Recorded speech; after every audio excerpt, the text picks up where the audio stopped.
While Superman is generally known as the first superhero, he and other characters like Batman were inspired by heroes that came before them, like Dick Tracey, John Carter, and even Zorro. But not all superheroes have had as long and a complex history leading back to the Golden or Silver Ages like some. Which is why today we're taking a look at the new kids on the block and counting down the top 10 newest superheroes. Some of the ones on this list are brand spanking new, while others are from the late 2000s. And some characters on this list are new interpretations of iconic heroes, while others are creations of their own. So without further hesitation, let's just jump into our list.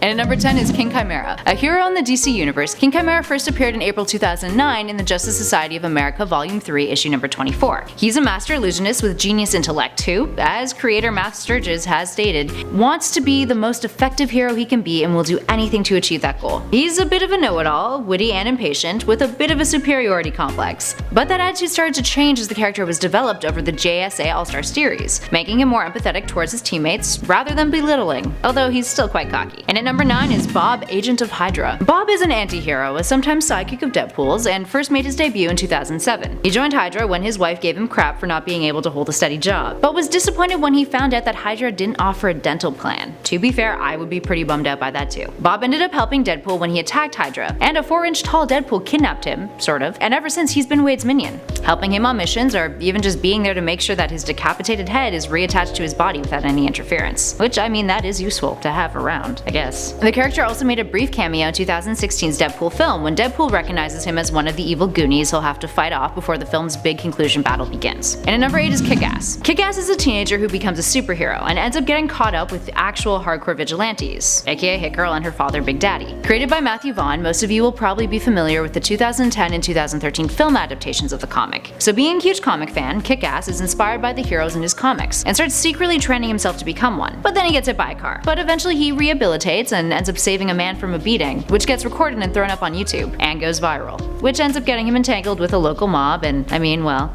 you can imagine what happens next. And if not, maybe read it, it's pretty damn cool. And number 7 is The Heroes from Chronicle. Chronicle was a film that came out in 2012 and features 3 new superhero characters, Andrew Detmer, Matt Garrity, and Steve Montgomery, who find large growing crystal-like structures in an underground cavern that gives them telekinetic abilities, and other abilities they discover over time. Soon they learn that they're capable of flight, but things start taking a turn for the worse when Andrew becomes more withdrawn and lashes out at Steve. And at number 6 is Haunt. Created by Todd McFarlane and Robert Kirkman, Haunt first appeared in 2009 for a 28-issue run, and the character is an ectoplasm who is a merger between a Catholic priest, Daniel Kilgore, and the ghost of his brother, a murdered secret agent named Kurt. The two brothers hated each other for a very long time, so now Kurt haunts Daniel. The series and the character were criticized for pulling too many influences from Spider-Man, which many blame on McFarlane's run on the series. Up next at number 5 is John Wick. While you guys are probably no stranger to John Wick, he'll be soon joining the ranks of other great heroes, or anti-heroes rather, in comic books, with his comic debut scheduled for later this year. Based on the character from the 2014 film and now the sequel that came out in February 2017, John Wick is a retired assassin, and is a man suffering from the loss of his wife, who leaves him a puppy to help him cope with his grief. When the puppy is killed by a trio of Russian gangsters who also steal his vintage Mustang, he seeks out revenge. I mean, they killed his puppy. Aha. And at number 4 is America Chavez, aka Miss America. While there's been 2 Miss Americas to date, the second first appeared in Marvel Comics in 2011, and is a Latin American LGBTQ teenager. She currently has her own solo series penned by Gabby Rivera that launched in March of 2017. America comes from a place called the Utopian Parallel, which was pretty much destroyed, or almost, kind of. Both of her mothers sacrificed themselves to patch up the black holes pulling Utopia into the Marvel multiverse, which led to its particles being spread out over the multiverse, and to America running away, exploring different realities, until she settled and then adopted the name Miss America, becoming a superhero. And at number 3 is Miss Marvel. Meet Kamala Khan, the first Muslim superhero to headline her own comic. While this character first appeared in 2013, her solo series started up in 2014, and it's been critically acclaimed, having won the Hugo Award for its first volume for Best Graphic Story in 2015. She's a teenager living in Jersey City who has inhuman genes that she gained after Marvel's Inhumanity storyline, picking up the Miss Marvel mantle after her idol Carol Danvers became Captain Marvel. Marvel editors stated that they wanted to explore the Muslim Americans' diaspora from an authentic perspective, and wanted her costume to represent her cultural identity, and they didn't want her to look like a sex siren in order to appeal to a more vocal female readership. They've said that Kamala's religion is just one aspect of many ways she defines herself, and that's pretty damn cool. And at number 2 is Gwenpool. First appearing in 2015, this character originated as an amalgam of Gwen Stacy and Deadpool from a variant cover of Deadpool's Secret Wars #2, which was one of 20 covers, and was published because of our #1 spot, but more on that later. So Gwenpool, despite her name, actually has no relation to Deadpool, and has been bundled together with Howard the Duck on several occasions. Although it's yet to be revealed, Gwenpool arrived in the Marvel Universe from what she claims to be the real world, and in order to stand out, she got a costume made. But because her last name was Pool, spelled with an E on the end, the tailor assumed that she wanted a costume similar to Deadpool's. But one thing similar: she's a mercenary, working freelance jobs that her tailor Ronnie finds for her. And finally, at #1 is Spider-Gwen. So this one makes her #1 spot for not just being recent, but also being widely loved. Spider-Gwen, or rather Spider-Woman of Earth 65, first appeared in 2014 in Edge of Spider-Verse #2, which was part of the Spider-Man arc Spider-Verse. On Earth 65, Gwen Stacy was bitten by that radioactive spider instead of Peter Parker, turning her into Spider-Woman. After the character did so well during her initial arc, she was given her own series, and she's been crazy popular ever since. So there we have it. Do you want us to do another list on some newer superheroes? What about the older ones? Give us a shout in those comments below and let us know what you want to see next. And make sure to hit those like and subscribe buttons before you go. I've been Kelly Pally, and you've been watching Top 10 Nerd. I'll catch you guys in the next one.